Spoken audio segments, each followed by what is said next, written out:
Always getting into trouble when I was young, constantly suspended, very typical ADHD kid. It's not going to stop me from being impulsive. It's not something that is a discipline issue. I mean, the impulsiveness part, I'd say, is like double-edged sword. It's good to have people like want to solve things, want to do certain stuff. I think we need more of that actually. But I think what's more important for parents' side is to make sure that even kids in general don't fall down this path of very bad sleep habits, addicted to junk food, things that feed that impulse. It's such a huge issue for kids with ADHD.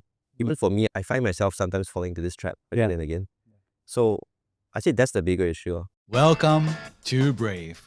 Learn from Southeast Asia's best tech leaders. Build the future, learn from our past, and stay human in between. No BS on success. I'm Jeremy Au, venture capitalist, serial founder, Harvard MBA, science fiction nerd, and dad of 2 daughters. Every week, we debate startup news, interview changemakers, answer listener questions, and share personal insights. Join our movement of over 40,000 members and get transcripts, resources, and community at www.bravesea.com. Stay well and stay brave. Hey, Kai, so excited to have you on the show. Thanks for having me. I just want to say congratulations on winning $1 million, but we'll get into it. So I wanted to hear and be talking about, I think, education, your experiences with ADHD, your philosophy on what education tech looks like. And so I think there's a great opportunity to talk. Could you introduce yourself? Yeah, so I'm Kai, founder of Stickum. Yeah. We started Stickum when we were 17, 5 years ago. And the whole idea came about because we used to build things since like primary school, building all sorts of crazy stuff. And growing up, we had a lot of access to these great opportunities. We were quite privileged. So we could build whatever we wanted, didn't have to worry too much about resources. And after we graduated from secondary school, we quickly realized that, we went to a school of science and technology, which is a very independent specialized school. And we started to see that as we were working as robotics teachers and trainers for like private companies and vendors, we were like, most of these schools do not have the same resources or capacity that our school had. And there's a few reasons to this. The teachers are too busy. It's not in the directive of the school, the strategy. And what this means is that the schools are basically getting private vendors to come in, run the program like one-off program, and then they go. And these vendors are more businessmen than educators, which means that the students are not getting good quality programs or education. So, we are fresh out of secondary school. We have all these skills. Why not we try to solve this for ourselves? So, got my friends together and we just started to sketch. We sketched this idea of, let's make something like Lego Robotics, but 10 times cheaper, much cheaper. It gets kids to be a bit more creative than just building a Lego creation. And let's try to work with schools. So that was 5 years ago. We got together, built a prototype within a few weeks, and we used the school makers, like our fabrication lab. So everything was free. We spent total maybe $100 of our own money. Got the prototype. We started to test it with our parents, friends' kids.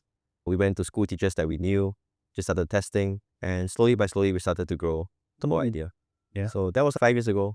We've come pretty since. We work with around 100 plus schools across 11 countries. Yeah. Mostly Singapore still. Yeah. But yeah, we make chopstick robots.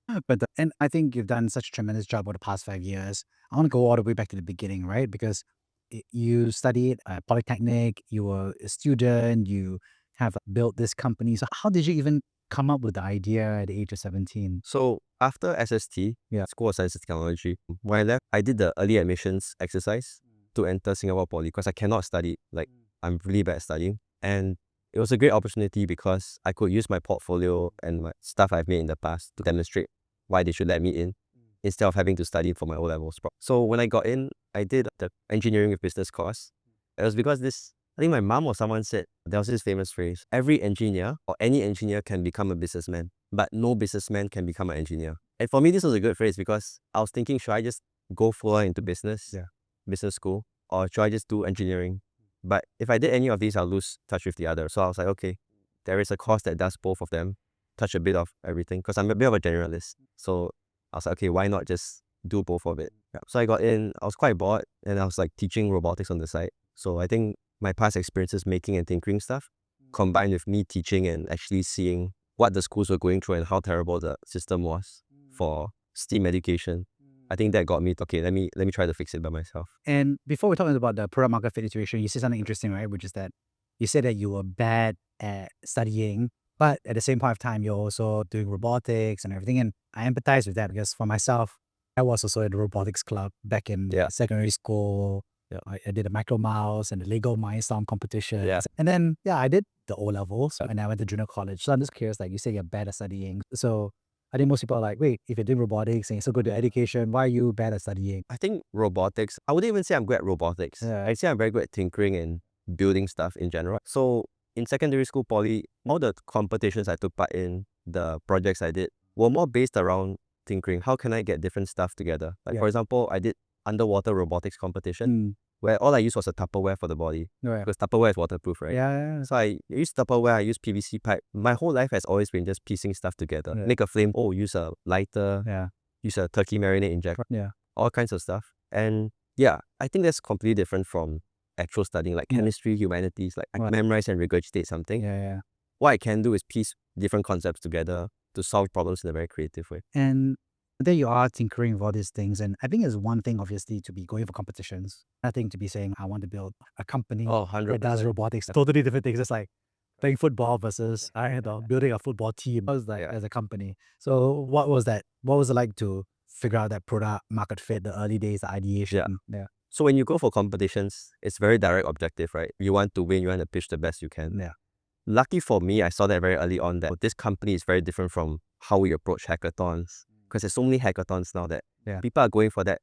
Then they get into this loop of, let's keep going for hackathon, let's keep winning, let's keep building our portfolio. I think it's a very different thing from starting a company. Because when you start a company, you have to talk to actual users. Right. You have to figure out the actual long-term strategy instead of, how to win this school over.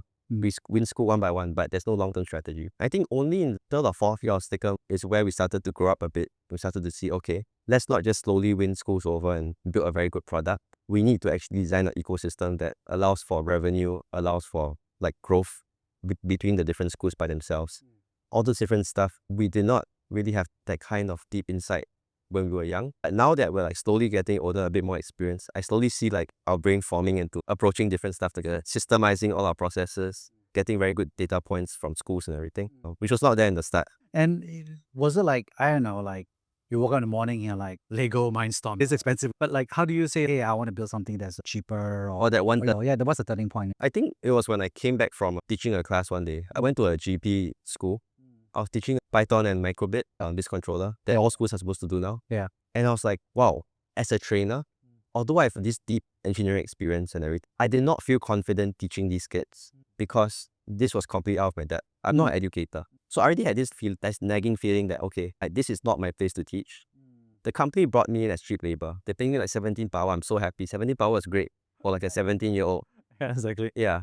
So I was coming as a trainer. I was very excited. It was not my place. I was not educated. And I could see on these kids' faces that they were not interested in what they were learning. Yeah. They were sitting there because the school had this program for them after exams. It's considered fun because the teachers say, they're not doing like math and science. They're actually coding something. They're making an LED light up. That's the main KPI of the lesson. Yeah. We want every single student to be able to make that. Which is so stupid. That's the objective of the lesson.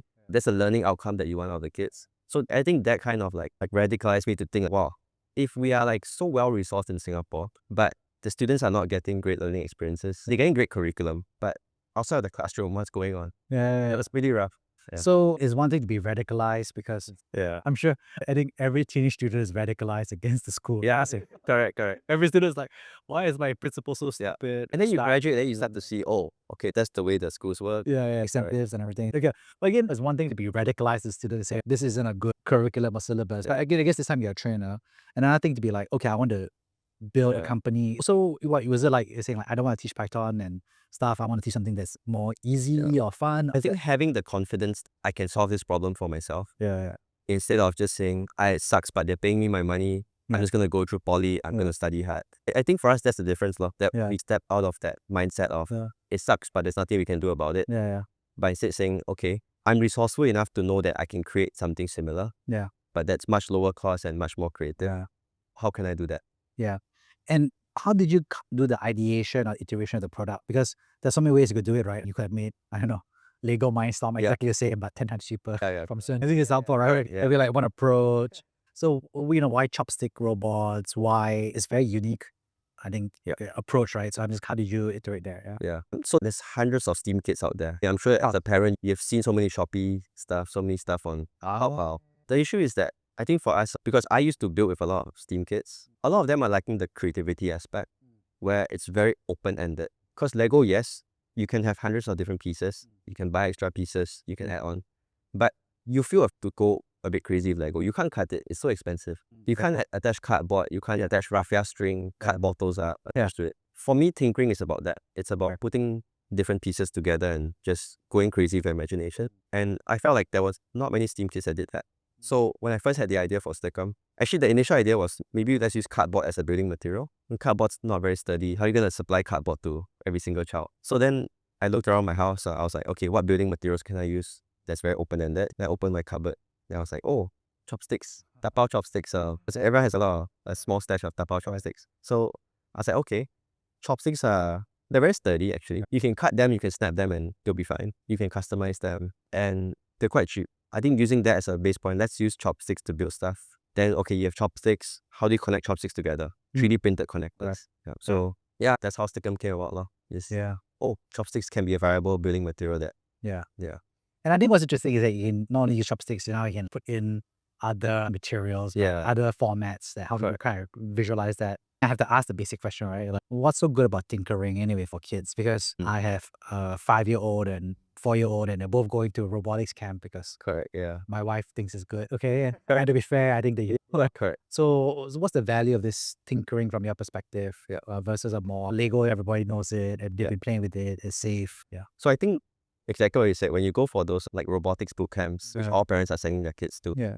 But it's very robotic centric. Let's build this robot that can maybe do line tracing, follow this map, or maybe this robot we can program to do a certain task. It's very computational, let's do it step by step. But I think the whole point of tinkering is that you don't know what the outcome will be. You just wing it along the way. And there's no one telling you that this is the right outcome of tinkering. You as a child, you have this idea of what it could be. And I think for children to be able to step into that space where it's no longer just having a fixed outcome that I want to excel at, I want to be the number one at this specific outcome, but instead step back from there a bit. Let me have this challenge statement that's given to me and let me try to solve it in the best way I can. And if I fail, it's okay because I'm going to keep having different stuff that I can keep trying to solve for. And when you think about tinkering, obviously you had to do the, I don't know, it was with demos or practice. Who did you practice with? Was it like a cousin? Yeah, parents, friends, kids. And what's the reaction compared to Lego or these other stuff? So we will literally just give them the Stickum kit. Yeah. And we just say build whatever you want. So we don't say build a robot. We say build whatever you want. And then we'll see what they build. I think through observing what they were coming up with, some will build weapons, some will build helicopters. The boys will build very boy stuff. The girls will build more creative to integrate more materials.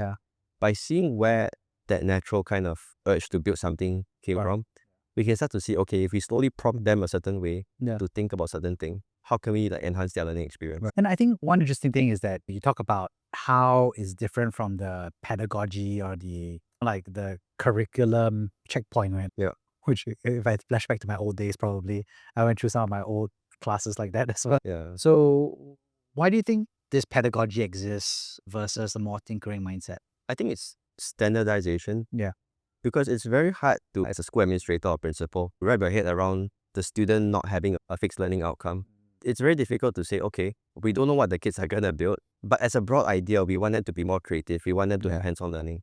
It's a bit difficult. Maybe back then, 5 years ago, it was a bit more difficult. Now, I think the principals, the school teachers understand the importance of it. They just don't have this avenue to tools. They have the tools. So I think that's the gap that we're plugging in Singapore right now. But I think what's interesting is that obviously it's one thing to let kids tinker. Then you're like, I feel like my wife buys all these specific toys and the kids love the cardboard box more than the toys. They're like, oh, it's a car, it's ambulance, it's a house.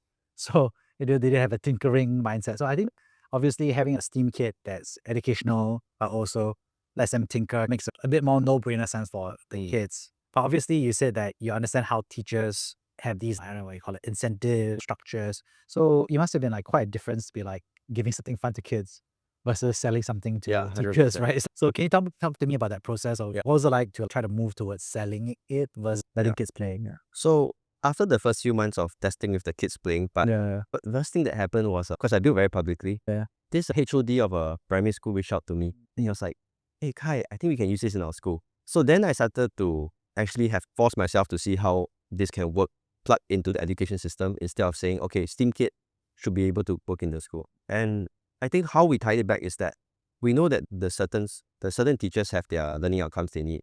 For example, if you're a social studies teacher, they're probably used to pen and paper learning where, okay, maybe do a group project where they discuss cultural symbols in Singapore. But what we do with the schools is that we will actually look at the teacher and say, okay, we know you want to do hands-on learning, but you're not sure how. Why not we give you this set of tools where you can really create anything? You design your own lesson according to this. And you design ready. If you want us to make the actual challenge and put it on our lesson bank, we'll do that. If you think you can do it by yourself, just do it by yourself. But we give you the tool, we give you the training, the confidence. And what we see is that, the teacher will actually give the students a challenge. And instead of the students doing pen and paper learning, they end up building like a wearable Merlion costume. They built like this art science museum that spins. And then the students' logic is, if it spins, the tourists can see more of Singapore's skyline. So it's just letting the students learn, but at the same time also go into their own headspace about what this could be. Yeah, amazing. So do you have to tie it to the exact, syllabus or their checkpoints? So it'd be like, what are the hurdles you think from the adoption from the teacher side? So initially we were just pitching it as extracurricular. Okay, you do robotics, you do your STEM club, makerspace club. I think that's quite low hanging fruit because it's replacing existing program with just sticker. So enhancing it slightly. The one that's a bit more difficult to work with schools with, but we're slowly starting to see a shift, is actually core curriculum, social studies, mother tongue. How can mother tongue teachers use hands-on learning? We train the teachers, all 100 teachers at once in the school.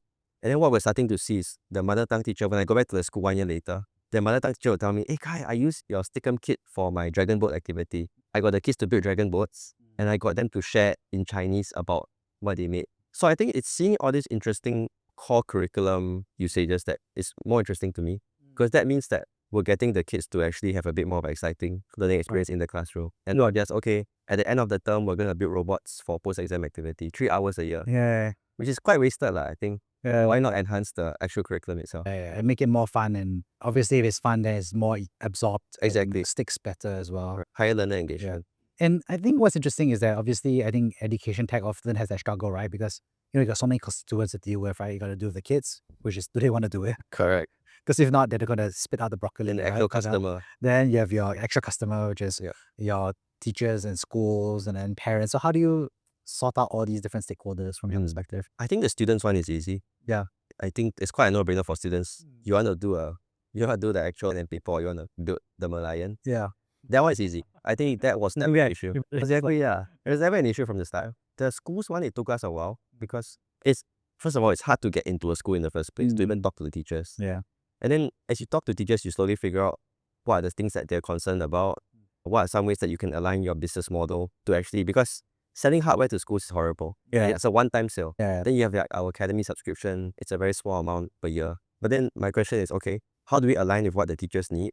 And how do we extract the value out of that? Because we're definitely creating value in the classroom. Right. But are we extracting monetary value out of that? Sustain ourselves and grow ourselves in business. And what's the answer to that? Is it true, like you said, vendors and trainers? So initially it was, let's sell this all-in-one hardware kit, classroom set to the schools. Maybe we'll make $12,000 from the school one time. And then we'll never make money again. But it's okay, we serve the schools already, right? That's our mindset at first. Now I'm starting to see, okay, if the school students at maybe P3, they're able to use Stickum, not just for mother tongue or science or ICT, but across a broad range of subjects. Why not get this as part of the book list? Yeah. So when you enter P3, you get your dictionary, you get your textbooks, you also get a STEAM kit. Yeah. Which means that now instead of every school lifetime value of $15,000, every year is $22,000 purchases from one whole batch of students, 280 students. Yeah. So that's something that we're slowly shifting towards. How do you get recurring revenue from the school while also providing value and not just... Yeah. And I think it also what's good for the students that if they receive it at the start of the year, then they can play with it at home. Correct, yeah. So it's not just for specific lessons. Some of them can discover it. Obviously, not all of them will. Yeah. But I think providing them with that option that they know, that kit that I used in mother tongue class, actually I think I can build robots with it. I can actually do... If it's something at home, I want to make a laptop stand. Why buy from Shopee? I can make my own laptop stand. It's getting them into that tinkering and problem solving. Exactly, and I think that's something that is also a good evangelism moment towards the parents as well. Parents are always looking for stuff for the kids to do that's not something that's the iPad or TV. It's too much screen time already. We're trying to shift them away from screen time. So what's your philosophy on screen time? Because I think, I've had that personal challenge, right? Which is that I love robots, I love computer gaming, I love watching TV. And now I watch my kids growing up and I'm like, oh, I want them to do robotics, but I don't want to have the screen time, which is a little bit like, I think screen time is like inevitable yeah. because there's a lot of great like learning materials out there that they do have learning value. I see Stickum as this is just a chance for kids to step away from screen time because kids used to go to the playground. Now they still do, but to a lesser extent. Yeah. They used to go to the void deck, Yeah. play with their friends, play Beyblade. Yeah. And now it's like, why do I have to play Beyblade if I can play Fortnite online with my friends? So I think if you can show kids that building is fun, building robots is fun, hands-on learning is fun, not learning, like hands-on in general is fun, build all kinds of stuff, then we kind of shift them away from being fully digital. I mean, obviously they will still have their apps, they'll still have their games. It's hard to compete with that. Yeah. But I think just showing them that, hey, I have something at home I can build with, I think that's really slightly better than creating another app out to kids or parents. And I'm just curious that going from point A to point B here, which is that like you want people to explore and tinker and do robotics, but you also want them to do less screen time. Do you think, what's the end state of that world? Do you think it's going to be like, it's inevitable or everybody will just do more screen time? I'm just curious, like, what's your philosophy of that or you're thinking about that? For me, as long as I can get kids Yeah. to tinker a bit more, become a bit more adaptable. It's not my place to stress about it so much. Am I really serving kids for their whole life from getting them a job offer, getting them placed in an internship? I was like, okay, I think right now where we are at Stickum in the next 1 or 2 years, is to just make sure that in that phase of the kid's life, we make sure that we can get them to tinker a bit more, be a bit more adaptable, problem solve a bit more, and have that almost like that confidence that say, okay, this problem, I can solve it. I think for me, that's enough to make sure that they have this mindset. Yeah. And I think what I'm curious about is that you also mentioned to me before that you have ADHD.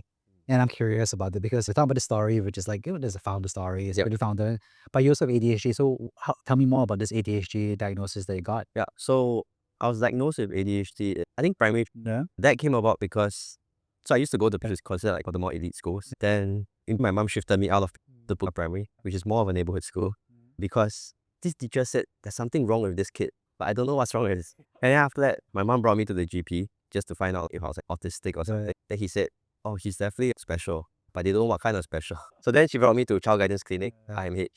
And then we discovered, oh, it's ADHD. But yeah, always getting into trouble when I was young, constantly suspended, always going to the principal's office. Very typical ADHD kid. And yeah, I think when I got diagnosed, it helped my parents to understand that no matter how many times they me, it's not going to stop me from being impulsive. It's not something that is a discipline issue. It's this impulse that comes very naturally. Over the years, as I get older, obviously the impulse comes less and less. I'm able to suppress it. But I think that allowed my parents to step into this frame of, it's not something to do with the way we're parenting. It's something that's a bit more innate in him. Just how can we support him growing up through that process? Yeah. So what do you think about ADHD? I feel like there's a lot of people obviously see it as a problem. I'm probably more of the camp to see that there's a bell curve of humanity, and people who are impulsive is a natural part of human personality. What do you think about that? I think definitely. The impulsiveness part, I'd say, is like double-edged sword. Yeah. It's good to have people like want to solve things, want to do certain stuff. I think we need more of that actually. But I think what's more important for parents' side is to make sure that even kids in general, don't fall down this path of very bad sleep habits, addicted to junk food, things that feed that impulse for kids, which is much easier because screen time, dopamine, everything. It's such a huge issue for kids with ADHD. Even for me, I find myself sometimes falling into this trap again and again. So I say that's the bigger issue, just them falling into things that are designed to suck their attention. Instagram, TikTok. Actually, that's a really interesting point, right? I think what we're saying is it's human for some humans to be impulsive because evolutionarily and biologically it's good for some members of society to be more impulsive and some people to be super conscientious, law and order. Okay, fine. So it's the bell curve. But what we're saying is that in modern world, there's a lot of pit holes that will really suck up these ADHD kids a lot easily. Were there any examples of doing those pits like what? Computer gaming? Oh, computer games. So I used to want to fit in with my classmates. Oh yeah, play games. I would have horrible sleep schedule. Instagram, TikTok, all those stuff. And luckily my mom is quite conscious about all this stuff. So she would still nag me all the time. Back then I would still like, okay, fine. Didn't have my frontal cortex I developed yet to understand how all this would actually affect me. Over the years, especially in secondary school, I slowly started to see these effects of, oh, when I sleep at 3 a.m. I feel like shit the next day. And oh, maybe it's not really worth feeling like shit the next day, being in this constant state of dopamine addiction or that. Slowly, and then when I start the company, then obviously all these things are like double down. Oh, I really have to get my stuff together. So what's it like to be a founder and have ADHD? Do you manage it? Do you have routines? How do you... Being very conscious of my sleep. Yeah. It sounds very cliche, but Yeah. like the sleep thing is a huge thing for me, because if I don't sleep like by 1 a.m., like the next day I'm not functioning 100%. Right. Eating healthy, all this different stuff that like, even if you don't have ADHD, I think it's very important. Right. For me, also understanding what excites me and what kind of gets me my energy very low. Right. And then adjusting my day schedule to that. So I know that, oh, meetings get me very excited. Talking about Stickum sales gets me very excited. So I make sure I put that in days that are very slow, put that in the slow parts of the day. And then if I start, I'm very energetic at the start of the day, make sure I get all my emails out. Before I get to the end of the day, I'm like, okay, I'm out of energy. Let me push it to the next day. Do you believe that there's a lot more people having ADHD because ADHD diagnoses are going up, prescriptions are going up, especially in America? Do you think it's a function of kids who are not underdiagnosed getting diagnosed? Or do you think it's a function of the world is super ADHD because of all the modern society? I'm curious where you fall on that. I think the baseline level for diagnosing ADHD, because kids' attention spans are getting shorter, like people are slowly reaching that baseline a bit easier. So it's a bit easier to diagnose you as ADHD when maybe you just have a dopamine issue when you're young. I think doctors are a bit more enthusiastic to diagnose ADHD now. Oh, just take Ritalin, just take a medicine to solve this. Although I have seen the effects of my friends when that started way younger than me, like started taking medication. Like they're like this height, their growth is stunted and they're very dependent on it. They feel like they cannot function without it. I also weaned myself off it after exam, PSLE. I was like, okay, this makes me not feel very good. Let me try to be self-independent, get my dopamine in check. So yeah, I think more and more parents are getting aware of ADHD, which I think is a good thing. But whether you really have to get diagnosed for it, whether you have to start medication when you're like 8 years old, I don't think so. So awareness is good. Self-management of your lifestyle is good. Whether you need to be doing medication to manage it, question mark. And I think what's interesting is obviously we're talking about the future of kids, right? Because I'm the millennial generation. Like, how old are you? So I'm 38. Okay. So I'm dating myself here. And then you're effectively Gen Z, right? 22, 22. And then obviously there's a new generation. The kids are getting close to Generation Alpha. So obviously the generations are different, right? Like for me, it was like the PC, laptop. For you, it's very much a mobile phone and mobile games. And then obviously for the new kids, it's all about AI. They're very comfortable with voice assistants and robots. So I'm just kind of curious, like, how do you see that progression? What do you think? That's the whole point of hands-on learning. If I have AI that can actually do everything for me, what's the last layer of that? It's the physical world.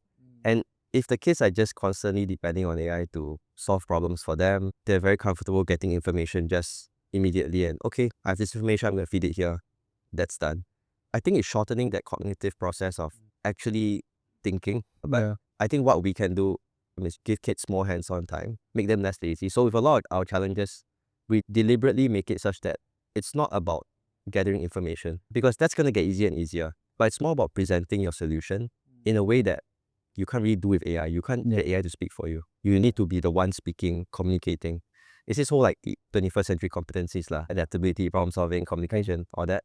It's a bit overplayed now, but I do think it's very important that stuff that AI cannot do, we get kids to be very strong in it so that they have information at their fingertips. But who conveys that information to people?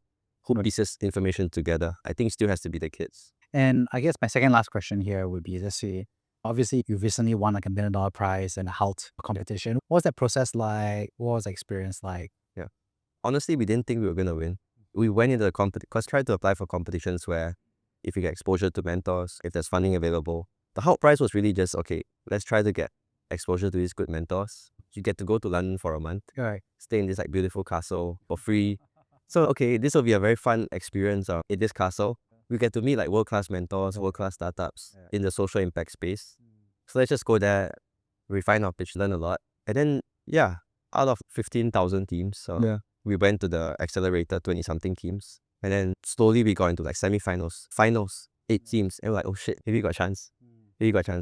So you like just inch closer and closer. And then a lot of signals came along where people were like, oh, you guys are obviously not deep tech.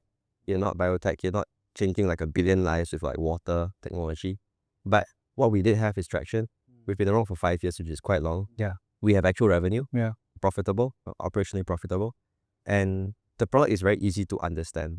So that sets us apart from the other people. So it was just a matter of, okay, how can we show to the judges that this is something that, although it's very simple, easy to understand, something that with $1 million we can really scale our impact. Instead of, you give us $1 million, we'll spend 1 more year of R&D, getting more eyes, getting Amazing. And my last question is, could you share a personal story about time that you've been brave?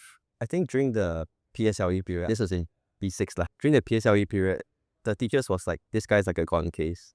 Like, this guy will not make it. Probably gonna go NA stream or... And I think me being very thick-skinned, or me being like, nah, screw you, I'm gonna actually push really hard. I went from the predictions of, okay, maybe it's gonna get 200-ish for PSLE. I like hustled so hard in those like few months. I basically burnt out. I hustled so hard that I got 256. It's a very big jump from where all the teachers are predicting that. So maybe not one time, but throughout my whole primary school experience, it was me just standing up to teachers saying, you have this assumption about me because I'm this naughty kid that kids get suspended. But I'll show you that I'm a bit more than that.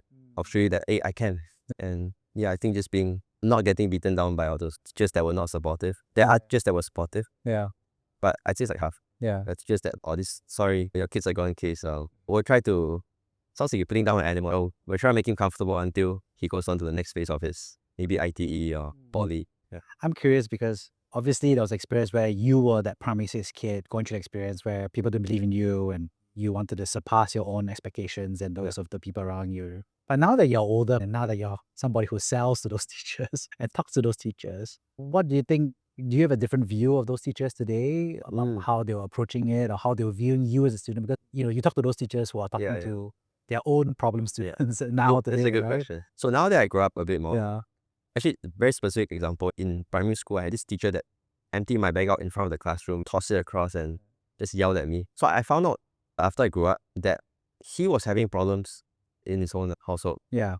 And I think looking back at all the like bad teachers, some of them, they had their own problems. Some of them were really just so focused and they were so overwhelmed with their own work that when they do have a problem student, their goal is not, oh, how can I mentor them? How can I get them to be the best version of themselves? It's, how can I as a teacher survive and make sure that my class is doing well? And the easy solution is send them out of class. If there's one kid versus 19 other kids, 30 other kids, why am I spending all my time on this student? And then there are teachers that, oh, this student is struggling, let me spend extra time focusing on them. So yeah, I say that's the main difference. And what we try to do, we talk to schools very often, like they invite us in for teacher talks and everything. I just share, I was that kid that you guys thought could not make it. But because of the good teachers that really nurtured me, supported me and everything, that allowed me to basically flourish into this. Obviously, there's other factors like maybe we had certain advantages and everything, but those encouraging teachers were such a huge factor to like us not giving up. So we just try to show teachers that, hey, don't give up on those kids that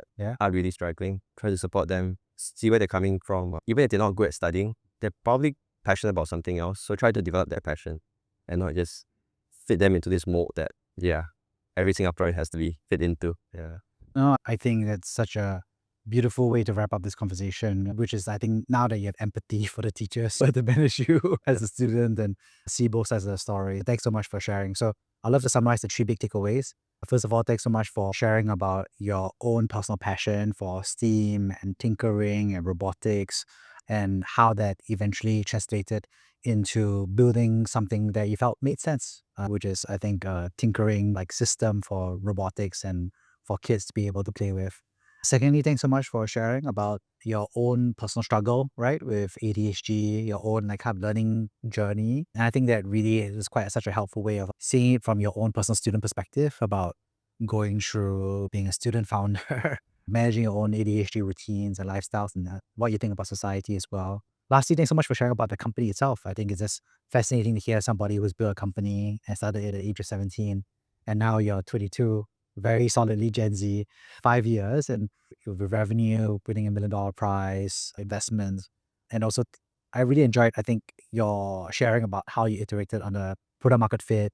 I think the different stakeholders that can be quite tricky in education, which is the kids, the parents, the teachers, the schools. Even like government sometimes. The government as well. And then also, I think I really enjoyed how you talk about how you had to experiment with the go-to-market and making sure you hit and be empathetic with their syllabus or their incentive structures, their KPIs, So on that note, thank you so much for sharing. Thanks for having me. Thank you for listening to Brave. If you enjoyed this episode, please share the podcast with your friends and colleagues. We would also appreciate you leaving a rating or review. Head over to www.bravesea.com for member content, resources, and community. Stay well and stay brave.